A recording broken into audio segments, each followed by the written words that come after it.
Para compreenderem as Escrituras, vamos estar estudando o Evangelho de Lucas, capítulo 1, a partir do versículo 23. E sucedeu que, terminados os dias de seu ministério, voltou para a sua casa. Nós temos aqui então o modelo do ministério sacerdotal, ministério do Antigo Testamento, ministério bíblico das Escrituras, em que os sacerdotes, descendentes de Levi, iam cumprir um período que vários grupos revezavam nesses períodos para estarem recebendo as ofertas no templo, onde haviam viagens, haviam pessoas diariamente vindo de várias cidades do interior de Israel, levavam ali a sua oferta, levavam o seu sacrifício, e aquele grupo então ministrava, como o Zacarias estava ali ministrando no seu período do seu grupo do sumo sacerdote Abiás. Então, ele tinha sua casa. O padrão natural, o padrão normal é um homem construir a sua casa, ter a sua esposa e ali criar os seus filhos na sua cidade natal e não estar mudando constantemente.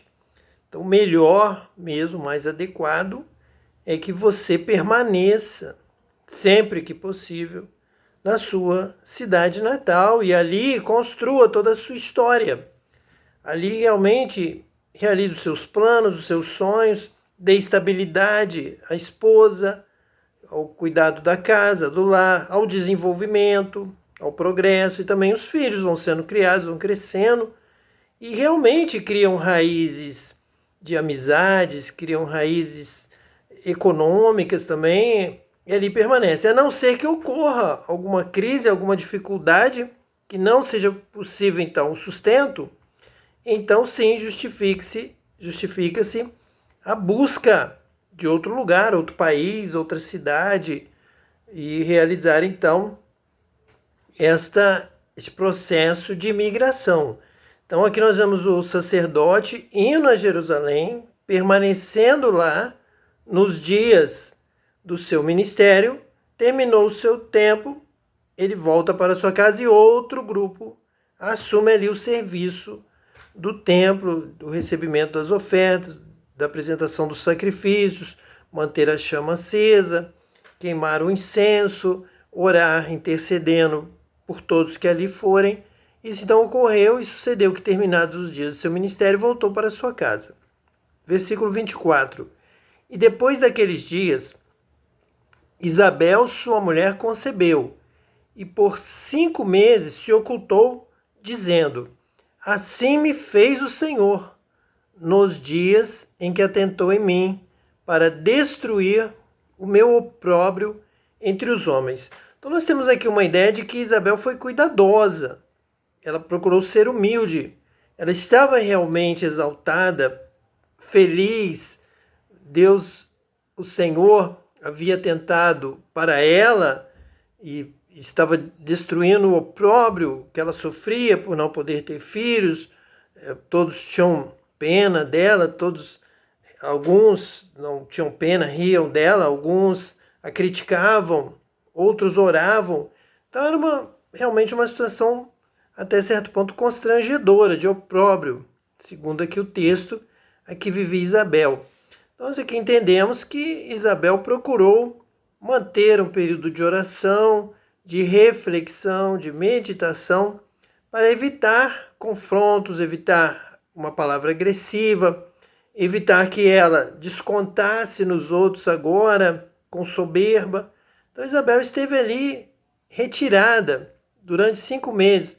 Por 5 meses se ocultou para que pudesse orar, se humilhar, refletir nas coisas de Deus e não transmitir essa situação, esse sentimento imediatamente para as pessoas, o que poderia trazer vários confrontos, afrontas, discussões, e ela poderia ser tomada realmente por um ânimo de vingança, de vanglória, e ali Isabel então demonstrou a sua busca por um momento de quebrantamento, de humilhação.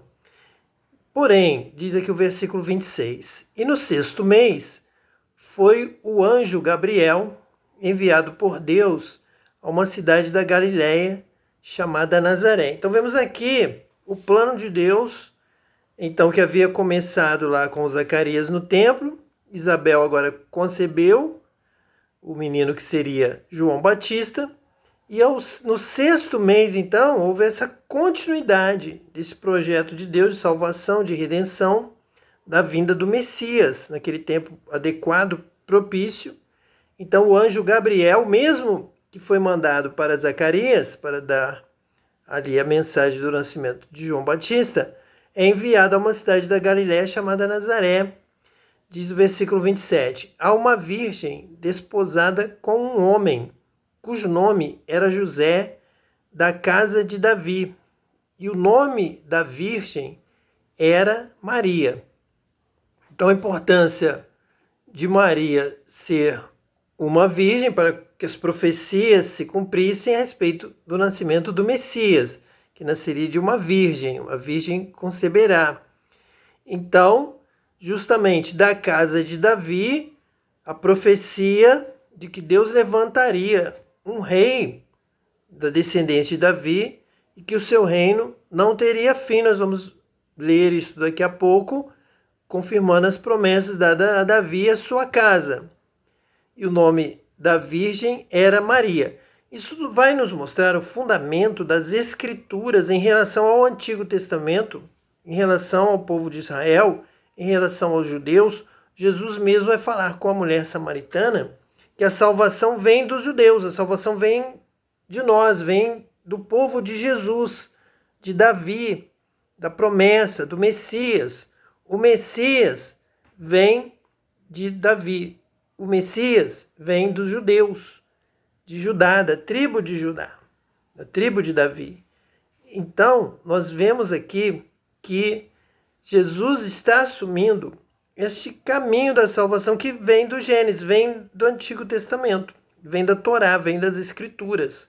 Nós não podemos desvincular toda a história, toda a mensagem de Davi, de José, de Moisés, de Abraão, dessa história da redenção. Porque o anjo Gabriel foi enviado por Deus a uma cidade da Galiléia, chamada Nazaré, justamente a uma virgem, conforme a profecia de Isaías, conforme o Antigo Testamento, desposada com um homem cujo nome era José, da casa de Davi. Maria também era da casa de Davi, assim como José. Porque a promessa, a profecia é a de que o Messias, aquele que batiza com o Espírito Santo, aquele que traz o poder de Deus brilhando, se manifestando, a unção, os dons espirituais, um novo coração, um novo espírito, este que vai completar esta obra, e agora sim nós vamos obedecer a Deus, agora sim nós vamos conhecer a Deus. O Messias vai nos ensinar tudo. Nós vamos conhecer completamente toda a vontade de Deus, as Escrituras, quem é Deus, qual a vontade de Deus, o que agrada a Deus. Ele faz isso porque ele batiza com o Espírito Santo. Nenhum homem, nenhuma mulher conseguiriam entender as coisas de Deus a não ser pelo próprio Espírito de Deus. A mente humana não conseguiria assimilar tudo o que Deus quer, a fé, a esperança, o amor, o dom, a sabedoria, o discernimento de espíritos, os anjos, a respeito da mensagem de Gabriel. Tudo isso só vai ser entendido, nós só podemos estar aqui falando sobre esse assunto pelo poder do batismo com o Espírito Santo. Ninguém vai falar Jesus é o Senhor, Deus, o céu, a revelação, o dom espiritual, a não ser pelo Espírito de Deus. Então, realmente, essa é a promessa do Messias. Ele vai nos ensinar tudo, porque ele vai nos dar poder. Recebereis poder ao descer sobre vós o Espírito Santo e ser-me-eis testemunhas. Então, vamos realmente conhecer essa palavra, vamos pregar corretamente, vamos realmente entender o que ela quer, o que Deus quer, qual a vontade de Deus, e já estamos entendendo. Deus nos criou para habitar conosco, para habitar em nós, sermos templo do Espírito Santo, fomos criados à imagem e semelhança de Deus e recebemos o Espírito de Deus. Deus soprou do seu Espírito em nós. Então é um privilégio muito grande. O homem neste privilégio, ele quer conhecimento, ele quer autonomia, ele quer viver sem Deus. Mas a única questão que não é possível é viver sem Deus. A condição é viver com Deus. Deus nos criou para viver conosco. Então o que precisamos é nos voltar para Deus e viver com Deus. Nós temos a vida, nós temos a liberdade, nós temos a autonomia, nós temos a alegria, nós temos todas as riquezas do céu entesouradas para nós, nossa herança, nossa recompensa, os dons, as bênçãos, as mais ricas bênçãos de Deus do céu, desde que vivamos com Deus. Porque fomos criados por Ele, para andarmos com Ele, para vivermos com Ele. Então nós temos que ter fé em Deus, temos que ser batizados com o Espírito Santo, temos que ter o Espírito de Deus, o Espírito de Jesus, o Espírito Santo habitando em nós, e assim vamos cumprir o plano de Deus para a nossa criação. É sermos amigos de Deus. Deus nos criou para nos amar, para conviver conosco, para termos comunhão com Deus. Deus nos criou para essa vida de comunhão, de relacionamento. Nós fomos criados por Deus para sermos a família de Deus, para andarmos com Deus, sermos a menina dos olhos de Deus, sermos a alegria de Deus, alegrarmos os céus, vivermos também com alegria. Deus quer compartilhar essa alegria da vida, de vivermos, de estarmos com Ele. É isso que Deus quer. E é isso que é necessário. É necessário se arrepender, se voltar para Deus, se consagrar a Deus, crer em Deus, andar com Deus. Isso é maravilhoso. É um convite de Deus para a vida, para vivermos com Deus. Essa é a vida que Deus quer, a vida com abundância.